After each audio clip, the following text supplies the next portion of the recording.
I also saw something pretty dark. Something in the shadows. Oh? I saw the new Todd Phillips film, Joker. And, as everyone knows, Todd Phillips, funny man, he's doing old school, and he's doing hangover movies. So you're gonna go in and you're like, oh, the movie's called Joker. I bet it's gonna be a goof and gag a minute. No, I'm gonna bust my gut till Sunday morn. Well, ye be warned. Because that was definitely not the everyone's case. thought after seeing the trailer. Oh, They're like, bring in the clowns. Yeah, for sure. Bring them in. Okay. Joker. Yeah, let's actually do the review. So there's a lot of, you've all probably heard all the news stories circling this motion picture. And it's hard to talk about the movie without talking about those, but I'm going to try my best for just a second.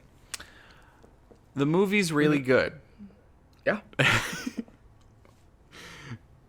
And I think part of the reason why it's really good, one, the cinematography is amazing. The score and the use of like actual licensed songs, are each song in the movie like hits exactly the notes it's supposed to in terms of matching the tone of the film, and the cinematography does that exceptionally well, even better than the music. Joaquin Phoenix's performance is amazing. I also really liked Robert De Niro in this. It's a role that he doesn't really get the chance to do as much anymore, of like being someone that says why violence is bad.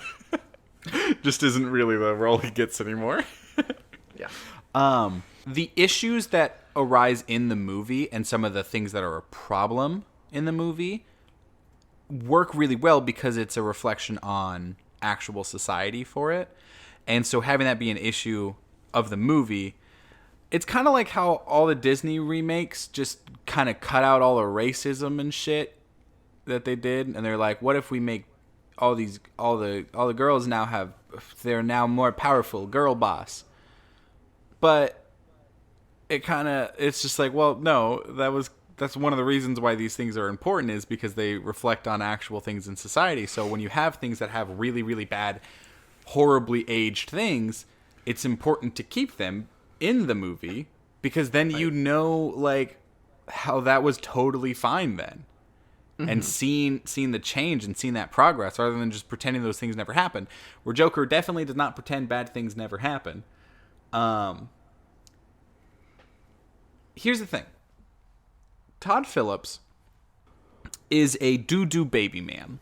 And he accidentally made a really, really poignant film dissecting fragile masculinity as well as mental health and basically untreated mental health, and how those are a wonderful combo. But he's a big baby man, Yes. Luckily, the movie at no point had the Joker turn to the camera, look straight down the barrel of the lens, and say, "Actually, Murray, I wouldn't have killed all those people if it wasn't for Brie Larson."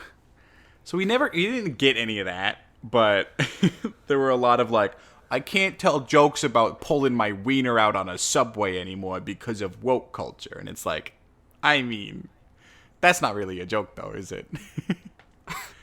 It's not really a joke. And also, okay, real quick aside, I know we try to like limit the amount of time we talk on these first impressions, and I will let you get a 2 cents in real quick. But fucking Todd Phillips, when talking about this movie, literally said he's not going to do comedies anymore because woke culture means that everything he does offends someone. But it's like, you can still make edgy comedy, Always Sunny in Philadelphia is now tied for the longest running sitcom of all time. You can still do edgy comedy, just, I don't know, don't do lazy comedy. David, you also saw Joker. I did. What did you think of this dang old movie? I was extremely happily surprised with this movie. From the first trailer that I saw, I thought, oh my gosh, this looks new and different. It had a new and different take on the superhero genre, because that's what it is. Yeah.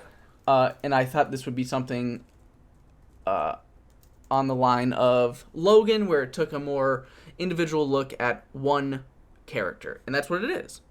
I think it's better than Logan. I do too. I think it's a lot better than Joker. I mean Logan. Sorry. I think this movie, as you said, has amazing cinematography. Like, some of the shots in this are just so beautiful, and it's already happening where people are just taking frames of this and making posters, making, pictures and wallpapers, and it's looking so good. The score, I think I liked more than you, because I think you said that you didn't think the score was that great, even though you liked it. I thought it was good. I thought that the licensed music was more impactful for me. I thought the score was so perfectly eerie for everything that's going on screen that it just had a perfect meshing.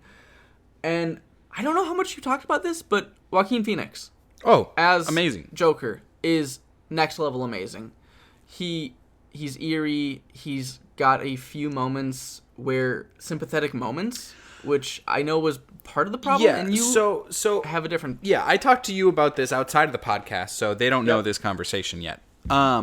I was trying, because I went in kind of worried about, because obviously there's a lot of talk about how people could have possibly viewed the movie and done violent things, and luckily, at time of recording, nothing like that has happened, which I'm very grateful for.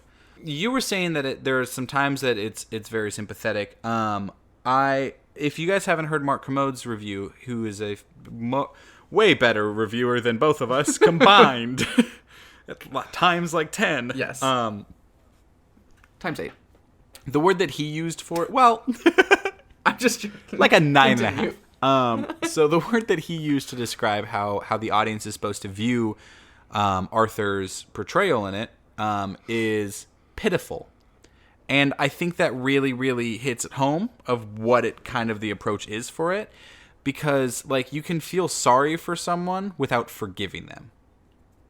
If that makes sense. And I think that's where the pity makes more sense than sympathy for it. Yeah, I still think that the staircase scene... I just realized how many staircase scenes there actually are in this movie. There's so many. The indoor staircase scene is a very sympathetic moment, I think. So, okay, here's what I'll say to wrap it up. For anyone who hasn't seen the movie yet that still wants to. If you're watching it with people, let's say you're a parent and you're bringing in your teenage son to see it.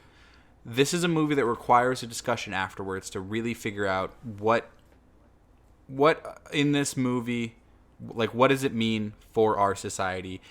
It's one that you can't just watch on a whim. This is a movie that you do have to digest and think about. Whether you like it or not, you have to kind of do that. And I think that's the biggest takeaway for this. So Joker, digest him.